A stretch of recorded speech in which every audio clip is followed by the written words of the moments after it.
විදේශ වනිතකාරන් සියල්ල ලංකාවේ මම මේ විදේශ එකට කතා කරනවා කම්ප්ලේන්ට් කරනවා ඒගොල්ලෝ අර විදිය මේ විදිය කියන තමයි ප්‍රශ්නෙට උත්තර යන්නේ මම පොලිසිය කුයිට් පොලිසියට කතා කළා ඒකට උත්තරයක් නැහැ රට විරුවන්ට ඇත්තටම කුඩම් වගේ සැලකිලි එක වචනයක් මැද පෙරදිග අපි වෙනුවෙන් එක වචනයක් කතා කරනවා මේ වෙනකොටවත් දැක්කේ නැහැ දැකින්නේ එකම දෙයයි අපේ අnder සහෝදරයා කොහේ හරි යනකොට පස්සෙන් යන එක නම් ඒතන දෙකක් නැහැ එතන නම් ඔයා කෙලිම හිටගෙන ඉන්නවා එයාපෝට් එකේදී වගේ මූණ දකින්නවා එච්චරයි අපි දකින්නේ ඊට වැඩි ඔයාට කාර්යබහුල වගකීමක් வீடியோ ஒன்று ஷேர் ஆகும்போது அந்த வீடியோவை மறுபடியும் ஷேர் பண்ணுறதுல பிரயோஜனம் இல்லை சம்மந்தப்பட்டவங்களுக்கு அனுப்பி அதுக்குரிய ஆக்ஷன் எடுக்கணும். அஸ்ஸலாமு அலைக்கும் வரஹ்மத்துல்லாஹி வபரகாத்துஹு அன்பார்ந்த அனைத்து உறவுகளுக்கும் இனிய மதிய வணக்கம். நேற்றைய தினம் ஒரு வீடியோ ஒன்று ஷேர் ஆகிடுச்சு, நிறைய பேருக்கு தெரிஞ்சிருக்கும். ஒரு சகோதரி வந்து 3 மாதமாக சம்பளம் கொடுக்கல, 2 வருஷம் முடிஞ்சும் நாட்டுக்கு அனுப்பலை, வீட்டில் பூட்டி வச்சு அடிக்கிறாங்க அப்படின்ற அந்த வீடியோ முன்னாடி வந்ததை நீங்கள் பார்த்துருப்பீங்க. அந்த வீடியோ சம்மந்தப்பட்ட அதிகாரிகளுக்கு அனுப்பினதுக்கு பிறகு அந்த சகோதரியை வந்து மீட் எடுத்து அவங்களுடைய சம்பளத்தையும் பெற்றுக் கொடுத்து அவங்கள நாட்டுக்கு அனுப்புறதுக்கு ஒரு ஏற்பாடு பண்ணியிருக்கிறாங்க அப்படின்றது தற்போதைக்கு கிடைக்கப்பட்டிருக்கிற தகவல். முக்கியமாக இந்த சூழலில் ஒரு சில விடயங்களை வந்து சுட்டி காட்டியாகணும். அதில் முக்கியமாக வெளிநாட்டு வேலைவாய்ப்பு பணியகம் மற்றும் அதில் இருக்கக்கூடிய அதிகாரிகள் தொடர்ந்தும் வந்து ஏஜெண்டுகளுக்கு தலை சாய்க்கக்கூடிய, ஏஜெண்டுகளுக்கு வால் பிடிக்கக்கூடிய அதிகாரிகளாகவே இருக்கிறாங்க. மிகப்பெரிய கவலைக்குரிய விடயம் அது. அதுக்கு அடுத்ததா விஜித ஹேரத் அமைச்சர் இப்போதைக்கு வரைக்கும் ஏதோ அனுரகுமார திசாநாயக தூத்துக்குடியிலிருந்து வந்தவர் மாதிரியும், அவருக்கு இந்த நாட்டை பற்றியோ இந்த நாட்டு அரசியலை பற்றியோ தெரியாதவர் மாதிரியும் எங்கே போனாலும் பின்னாலேயே வால் பிடிச்சி தெரிகிறாரு ஜனாதிபதிக்கு பின்னால. அதை விட முக்கியமான வேலைகள் எதுவும் இல்லையா அப்படின்றது தெரியல. நான் பேசுறது இவரை பற்றி தான். வெளிநாட்டு தொழிலாளர்கள் சம்பந்தப்பட்ட பல விடயங்கள், பல பிரச்சனைகள் தொடர்ந்தும் இருந்து கொண்டு வரக்கூடிய இந்த சூழல்ல வெளிநாட்டு தொழிலாளர்களால் தான் நாடு ஓரளவுக்கு முன்னேற்றப்பட்டிருக்குது. நாட்டுக்குரிய அனைத்து தேவைகளும் பூர்த்தி செய்யப்படுது, டாலர் அனுப்பப்படுது. வெளிநாட்டு தொழிலாளர்களால் அப்படி பண்ணாங்க, வெளிநாட்டு தொழிலாளர்களுக்கு இப்படி பண்ணாங்க, நாட்டுக்கு அது செஞ்சாங்க இது செஞ்சாங்க. அரசாங்கம் என்ன மயிர புடுங்கிச்சுன்றது தான் இப்போதைய கேள்வி. வெளிநாட்டு தொழிலாளர்களை இன்னமும் ஏதோ ஒரு பகடக்காய் மாதிரியே தான் பயன்படுத்துகிறாங்க, யூஸ் அண்ட் த்ரோ கிளினிக்ஸ் மாதிரியே தான் பயன்படுத்துகிறாங்க. அதற்கான காரணம் என்ன? எவ்வளவு தடவை தொழிலாளர்கள் முயற்சி செய்தாலும், எவ்வளவு தடவை தொழிலாளர்கள் பிரச்சனைகளுக்கு முகம் கொடுத்தாலும், இன்னமும் வந்து இந்த வெளிநாட்டு வேலைவாய்ப்பு பணியகத்தில் இந்த சகோதரியுடைய மகன் வந்து கிட்டத்தட்ட 7-8 தடவை வெளிநாட்டு வேலைவாய்ப்பு பணியகத்துக்கு போயிருக்காரு, கம்ப்ளைண்ட் பண்ணியிருக்கிறாங்க. 2 வருஷம் முடிஞ்சிருச்சு, 3-4 மாதமும் கடந்து போகுது, இன்னமும் அம்மா அனுப்புகிறாங்கல்ல, சம்பளமும் கொடுக்காம வச்சிருக்கிறாங்க, போகும்போது கொடுக்குறேன்னு சொல்கிறாங்க அப்படின்ற மாதிரி சொல்லியிருக்கிறாங்க. அப்போ இதை வந்து கம்ப்ளைண்ட் பண்ணினா கிட்டத்தட்ட 7-8 தடவை வந்து வெளிநாட்டு வேலைவாய்ப்பு பணியகத்துக்கு போயிருக்கிறாரு மகன். அதே மாதிரி தூதரகத்துக்கும் இவங்க அறிவிச்சிருக்கிறாங்க. ஆனால் இதில் முக்கியமான விடயம் என்னென்னா, வெளிநாட்டு வேலைவாய்ப்பு பணியகத்துக்கு ஒரு கம்ப்ளைண்ட் ஒன்று கொடுத்தா இவங்க சொல்லக்கூடிய பதில் என்ன தெரியுமா? வெளிநாட்டு வேலைவாய்ப்பு பணியகத்தில் என்ன சொல்கிறாங்கன்னா, சரி 1 வாரம் கழிச்சு வாங்க, 1 வாரத்தில் கால் பண்ணுறோம்.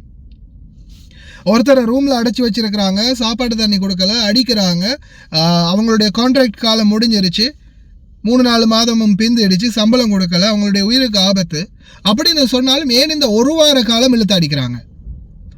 எவ்வளவோ டெவலப் ஆகி இருக்கக்கூடிய இந்த சூழலில் ஒரு மெசேஜ், சாதாரண வாட்ஸ்அப்பில் ஒரு மைக்ரோ செகண்ட் போதும், இன்டர்நெட் கிளியர்ஃபுல்லாக இருந்துச்சுன்னா ஒரு மைக்ரோ செகண்டில் நம்ம டச் பண்ணுற மெசேஜ் உடனே சென்ட் ஆகுது.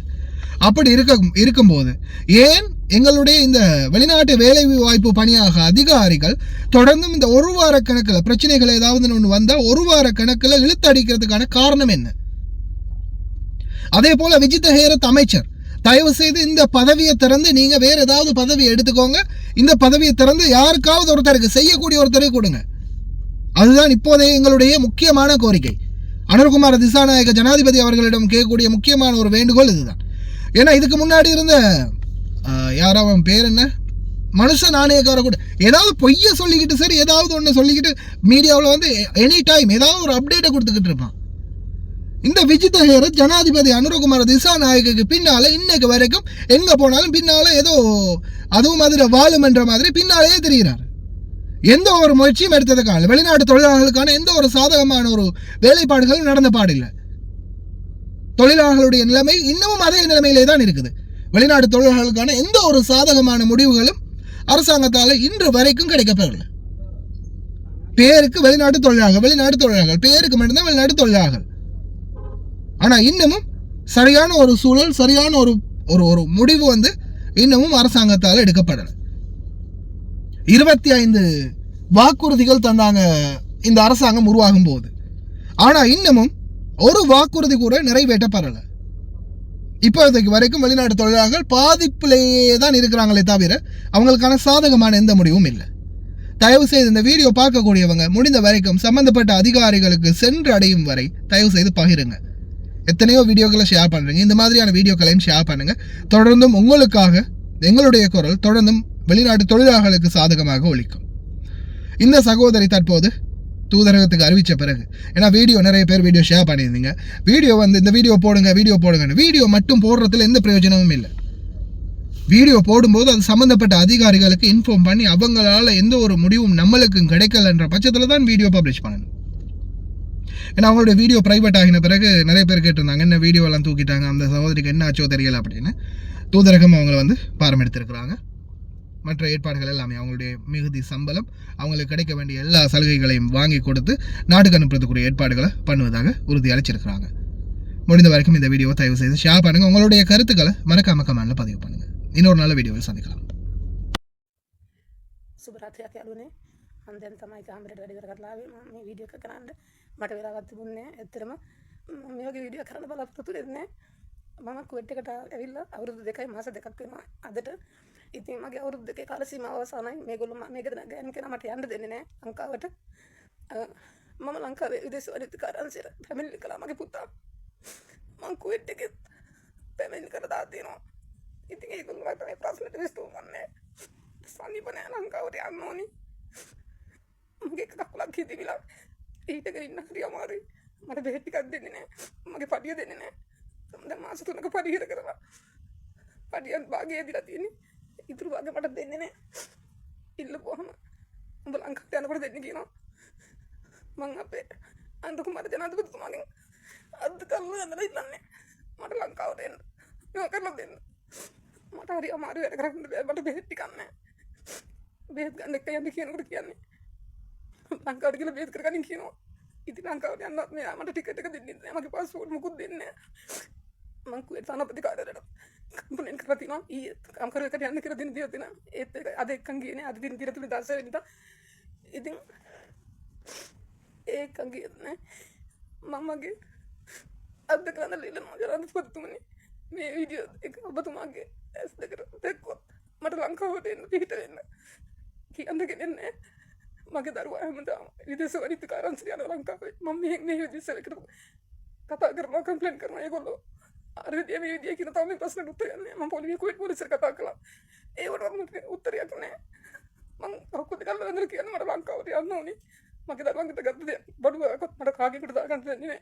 ඒවත් ඉර කරගෙන මම අතාරි කරනවා. විහිර කරගෙන ඉන්නේ මේකද. අද කල්ලා වඳින්න. මට ලංකාවට යන්න උදව් කරන්න කවුරු හරි කමන්නේ. තෙරුවන් සරණයි. මේ බලන්න මේ වීඩියෝ එකේ ඉන්නේ අපේම රටවිරු සහෝදරියෙක්. මේ සහෝදරියගේ අවුරුදු 2ක් ඉවර වෙලා ලංකාවට යන්න දෙන්නෙත් නැහැ. එතකොට ඒ සහෝදරියගේ මාස 3ක පඩියක් තියාගෙන ඉන්නවා. පඩිය දෙන්නෙත් නැහැ. ඉල්ලනකොට කියනවලු යනකොට දෙන්නම් කියලා. රටවිරු අපි විදේශ ගිණුමේ ගේන අපිට මෙහෙම වෙන්න ඕනේද? මේ විදිහට අඬන්න ඕනේද? කාලේ ඉවර වෙලා පඩිය මේ විදිහට අඬන්න ඉල්ලන්න ඕනේද? ඉතින් ඒ මිනිස්සයාගේ දුක කියන්න කෙනෙක් නැහැ. ඒ මිනිස්සයාගේ දුක කියන්නේ කාටද? මේක දකින්න කෙනෙක් කවුරු හරි මට උදව් කරන්න. බැරිම තැන ජනාධිපතිටත් දැස් දෙක එකතු කරලා අඬලා කියනවා ජනාධිපතිතුමනි මට ඉක්මනට මගේ රටට ගෙන්න ගන්න පිහිට වෙන්න කියලා. හරිද? ජනාධිපති ඇවිල්ලා දුප්පත් අපේම කෙනෙක් හදවත උණු වෙනවා. එයා කියනවා අනිවාර්යයෙන්ම රට විරුව වෙනුවෙන් සෑම දෙයක් මං සොයලා බලනවා කියලා. නමුත් අපි වෙනුවෙන් හිටගෙන ඉන්නේ කවුද? විජිත හේරත් ඇමතිතුමනි. මං කියන ටික අහන්න. මේවා දැක්කම මේ වගේ දේවල් දැක්කම කේන්තියයි දුකයි දෙකම අපිට ඇති වෙනවා. ඒ ආවේගිකී කේන්තියක් එන්නේ ඇයි? ඔයා පත් කරලා තියෙන්නේ මොකටද? කියන්න චුට්ටක්. රට විරුව අපේ වෙන ප්‍රශ්න බලන්න නේද? ඔයා බලනවද? ඔයා මේවා ගණන් ගන්නෙත් නැහැ. මේවට උත්තර දෙන්නෙත් නැහැ. එහෙම කරන්න එපා. ඇත්ත වශයෙන්ම එහෙම කරන්න එපා. ඒ තරමට ඔයා හදවත් වල අනුකම්පාව කියන එක ඔයාගේ නැහැ. ඒ වගේ හදවතේ අනුකම්පාව තියෙනවා නම් එකම එක දෙයක් රටවිරු මැද පෙරදිග අපි වෙනුවෙන් කරපු එක දෙයක් කියන්න. මැද පෙරදිග අපි වෙනුවෙන් කතා කරපු එක කතාවක් කියන්න ආසාවට.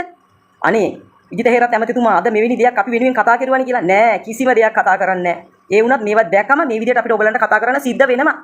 අන්න ඒකයි මම කියන්නේ. ඇත්තටම ඇමතිතුමනි ඔයාට අපි වෙනුවෙන් හිටගන්න බැරි නම් ඇත්තටම හිටගන්න පුළුවන් කෙනෙක් පත් කරන්න. පත් කරලා ඔයා වෙනත් රාජකාරියක යෙදෙන්න. ඉල්ලන්න තියෙන්නේ දෑත් ඔසවලා ඔයාගෙන් අන්න ඒ ටිකයි. ඔයාගෙන් ඉල්ලන්නේ කරුණාවෙන් ඉත ආදරෙන් ඉල්ලනවා. රටවිරු අපේ හඬවල් වලට ඇහුම්කන් දෙන්න බැරි නම් මේ ප්‍රශ්න වලට විසඳන්න බැරි නම් ඕකට සුදුසු කෙනෙක්. ඇත්තටම පත් කරලා ඔයාට සුදුසු දෙයක් කරන්න. ඒ මොකද පට්ට අසරණයි රටවිරුවෝ. අඬ ඇඳු කඳුලෙන් ඉන්න ඕනේ විදේශ ගෙනුමේ ගේන අපි. මේකද අපිට සැලකිලි. මේකද ඇත්තටම සැලකිලි. මම නම් හිතුවේ නෑ ඇත්තටම රටවිරුවන්ට මෙවැනි දෙයක් ඉරණමක් උදා වෙයි කියලා. රටවිරුවන්ට ඇත්තටම කුඩම්මගේ සැලකිලි. එක වචනයක් මැද පෙරදිග අපි වෙනුවෙන් එක වචනයක් කතා කරනවා මේ වෙනකොටවත් දැක්කේ නෑ. දැකින්නේ එකම දෙයයි. අපේ අnder සහෝදරයා කොහේ හරි යනකොට පස්සෙන් යන එක නම් එතන දෙකක් නෑ. එතන නම් ඔයා කෙලිම හිටගෙන ඉන්නවා එයාපෝට් එකේදී වගේ මූණ දකින්නවා. එච්චරයි අපි දකින්නේ. ඊට වැඩියේ ඔයාට කාර්යබහුල වගකීමක් මේ මැද පෙරදිග අපි වෙනුවෙන් තියෙනවා. අන්න ඒක චුට්ටක් බලන්න. බලලා කරන්න. මේ බලන්න මේ මිනිස්සයාට වෙලා තියෙන අසාධාරණ චුට්ටක් ඇහුම්කන් දෙන්න. මේ මොකද්ද මේ කාන්තාව කියන්නේ කියලා බලන්න අඬ දෑත් එක ඔසවා. ගරු ජනාධිපති අnder සහෝදරයා චුට්ටක් බලන්න රටවිරු අපි දිහා ඇස් දෙක ඇරලා චුට්ටක් බලන්න මේ ඇයි මේ වගේ දේවල් සිදුවීම වල වෙන්නේ ඔච්චර පවුද දරුවන්ට ගත්තු බඩු ටිකවත් දාගන්න දෙන්නේ නැහැ අන්තිමට මොනවද කියන්නේ ජනාධිපතිතුමනේ මට ඉක්මනට මේකට බලල ඉවර වෙලා මාව ලංකාවට ගෙන්නන්න පිහිට සරණ වනේද ජනාධිපතිතුමාගෙනුත් එයා රටවිරු අපිට කියන්න දෙයක් නැහැ මේව දැක්කම කේන්තිත් යනවා ඇත්තටම ආවේගශීලී කේන්ති අපිට ඇති වෙනවා ඒ උනත් මොනා කරන්න විජිත හේරත් ඇමතිතුමාට මම කියන්නේ ඇත්තටම රටවිරු වෙනුවෙන් ඔයාට යම්කිසි දෙයක් කරන්න බැරි නම් මම නම් හරිම කැමතියි ඇත්තටම පුළුවන් කෙනෙකුට දීලා ඔයා උතනින් අයින් වෙන්න මම ඔයාට කියන්නේ එච්චරයි මාලිමාවට ජය වේවා අnder සහෝදරයාට ජය වේවා